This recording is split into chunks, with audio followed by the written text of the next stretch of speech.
पूरा भर दो अपनी जिंदगी का समय। समय नहीं बचना चाहिए। आप 6 घंटा पढ़ रहे हो तो आप 8 घंटा पढ़ना शुरू कर दो। 8 पढ़ रहे हो 10 पढ़ना शुरू कर दो। 10 पढ़ रहे हो तो 12 पढ़ना शुरू कर दो। 12 पढ़ रहे हो तो फिर क्वालिटी पढ़ना शुरू कर दो। आप आंख पे पट्टी बांधो और लग के घिस के तैयारी करो, सिलेक्शन तेरा होगा, पक्का होगा, लग के। और जितने भी टॉपर से आप मिलोगे आप सुनोगे उन्होंने किसी और की नहीं सुनी, सीधा पढ़ाई की।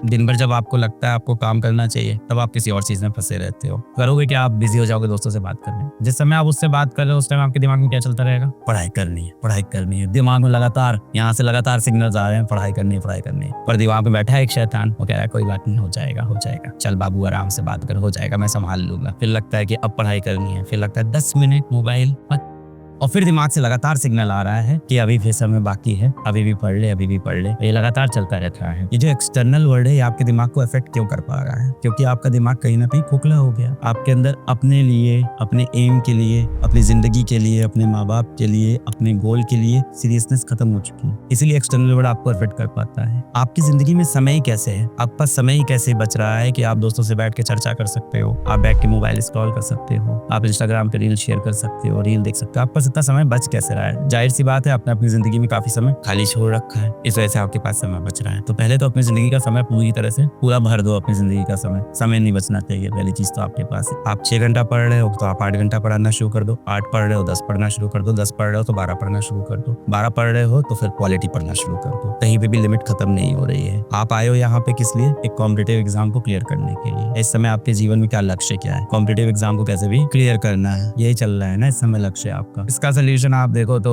भगवद गीता से निकालना हो तो वहां से निकाल लो। आप फॉलो तो करते नहीं हो। दिक्कत तो यही है कि अभी क्या हो गया है, आप लोग ना बहुत डिटैच हो गए हो। किस चीज से डिटैच हो गए हो? अपने पेरेंट्स से डिटैच हो गए हो, अपने मूल सिद्धांतों से डिटैच हो गए हो। भगवद गीता की आप टीचिंग्स को नहीं फॉलो करते, या जिस भी धर्म की आप उसकी टीचिंग कोई फॉलो नहीं करते हो। आप जाओगे हर चीज का सोल्यूशन वहां लिखा हुआ है, बहुत क्लियर। क्या लिखा है वहां पे? सबसे पहले चीज लिखी है अपने दिमाग से आप दोस्ती करो, उससे दुश्मनी करना बंद कर दो। Mind is your best friend but your biggest enemy as well. अगर आप भगवद गीता को, भगवान श्री कृष्ण भी यही बोलते हैं कि आपका सबसे बड़ा शत्रु आपका मन, आपका दिमाग सबसे बड़ा शत्रु है। वो बोलते हैं कि अपने पास्ट पे रिग्रेट मत करो, अपने फ्यूचर की टेंशन मत लो, जीवन किसमें जियो? प्रेजेंट में जियो। क्या है ना, आपने अपने अगर बहुत सी प्रॉब्लम पाल ली है कि ये जीवन बहुत कठिन होने वाला है, दिमाग को कंट्रोल करना बहुत टफ है, बहुत डिस्ट्रैक्शन है, बहुत बैकलॉग है, तो हजारों टर्म आपने दिमाग में डाल ली है अपने इस तरह के। और आपने किया क्या? जो बेसिक काम है वो आपने छोड़ दिया। क्या आप रात में रोज 11 बजे 12 बजे सो जाते हो? क्या आप रोज सुबह 7-8 बजे उठ जाते हो? क्या रोज आप 7 घंटे की अच्छी नींद लेते हो? क्या नींद लेते हो तो आपके कमरे की लाइट बंद रहती है? क्या आपके कमरे में कोई शोर नहीं होता है? जब आप सुबह उठते हो क्या उसके बाद आप व्यायाम करते हो? या दिन में आप कम से कम 30 मिनट का कोई ना कोई फिजिकल एक्टिविटी आप करते हो? बीजीएमआई खेलने को फिजिकल एक्टिविटी में काउंट नहीं किया जाएगा। फिजिकल एक्टिविटी मींस कि आप साइकिलिंग कर रहे हो, जॉगिंग कर रहे हो, या कोई स्पोर्ट्स खेल रहे हो, आउटडोर स्पोर्ट्स खेल रहे हो, जिम भी चलेगा। हफ्ते में 3-4 दिन आप वो कर रहे हो कि नहीं? हाँ, वर्कआउट, व्यायाम वो कर रहे हो कि नहीं कर रहे हो? ये सारी चीजें सब लास्ट में जाके अकाउंट करती है कि आप फिजिकली फिट हो कि नहीं हो और मेंटली फिट हो कि नहीं। ये सारी चीजें जब आपकी लाइन हो जाए, ये आप करोगे नहीं, मुझे पता है। How to control your mind. अगर आपने देखा हो दोस्तों, एल्बर्ट आइंस्टाइन ने अपने दिमाग पे कंट्रोल कैसे किया था, जानिए ये 3 तरीके।